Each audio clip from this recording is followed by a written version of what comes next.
And this is just absolutely ridiculous. It does not take Sherlock Holmes to figure out that this woman supported Obama. The gentleman tried to convince me to answer some more questions. He was still on the answering questions about my thoughts and feelings kick. He told me that they were trying to do me a favor, that they had come to me first instead of going to all my friends and my family and asking embarrassing questions of my neighbors. And I told him he can ask anybody anything he wants. I don't have a thing to hide. So you are not going to question me about my thoughts on my own porch in America. It is the principle of the matter. I'm not going to answer those kinds of questions. Now, at this point, I was getting pretty upset. And I said, look, I want to make a counter-complaint. You know, this girl made a very serious false charge against me. My husband and both of my sons witnessed what I said, and what she claims is not true. And I want to know what the procedure is for filing a cross-complaint. And I was told that I can't. Not the least of which is because I do not know who this woman is. And they're certainly not going to tell me, and it appears she is not going to come forward.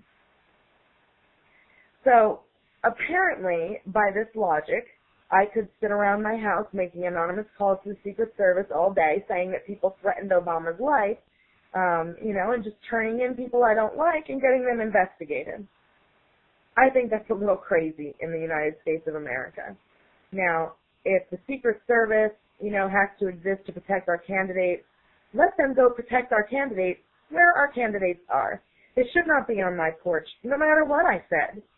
We have local police for that. If they need to interrogate a citizen of my county, then they need to call my sheriff and have my sheriff come to my house and see if I'm a nut worthy of their investigation. It's absolutely outrageous that we have this, national police force.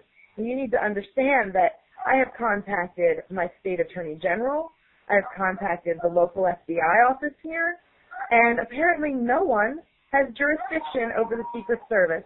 No one can, work on my behalf to find out who accused me and to move this into a court of law where people will have to, take an oath and tell the truth.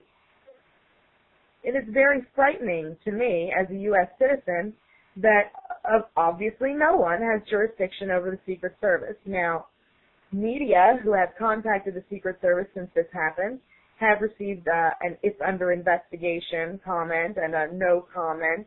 And one man who actually worked in Ronald Reagan's security detail was laughed at and told they would not comment either way as to whether the people who came to my house were even agents.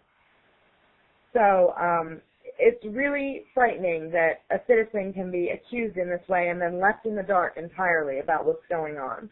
The Obama campaign themselves mysteriously replaced their Texas coordinator sometime after Thursday when the Secret Service showed up and before Monday when the media started calling them. Anna Scott, who is now in Virginia, used to be over the Texas campaign, but not anymore. The man who is in charge of the Texas campaign now says that the matter is under investigation and they can't make any comment, which only enrages me further. Because if this was some kind of misunderstood cell phone call, it's about time for them to say, sorry, it was a misunderstanding, not she's under investigation. Now, I have been told that there is now a file on me that will follow me the rest of my life. I haven't tried to get on a plane yet, but I'm not looking forward to it. The fact is that if I was a suspected terrorist, the liberals who love and worship their Obama Messiah would be raining down upon me with ACLU lawyers to protect my rights. But because it's an offense against Obama, there is no one to stand on my side, apparently, except for the conservatives out there who agree with me and who apparently value freedom and autonomy a little more than liberals do.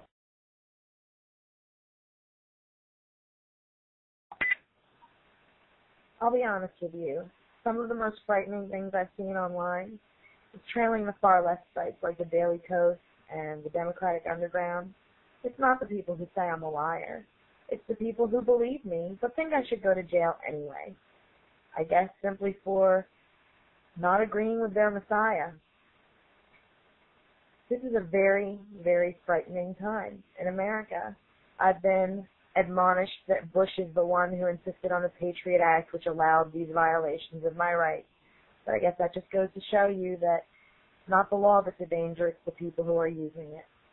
And I do not look forward to the potential victory of a man who has presided over a campaign of trickle-down intimidation that has gotten so severe that now even the little nitwits on the phone feel comfortable, lying and bringing government force to bear against innocent citizens with no crime other than disagreeing with their Messiah.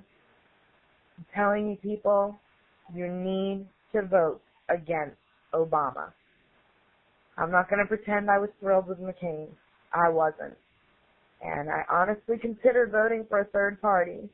But this experience has woken me up to the fact that if there was ever an election where voting against a candidate was a good idea, this is the one. So think about it. Think about how much you value your rights. And for those of you who are okay with these kind of tactics because they're being used to further the Obama campaign and his possible success, I just want you to think about this. Fascists are always happy when the jackboots are marching alongside them. But there's no guarantee that they'll never march against you. And for all those freedom-loving Americans out there, get out the vote and vote against Obama. Good night, and God bless.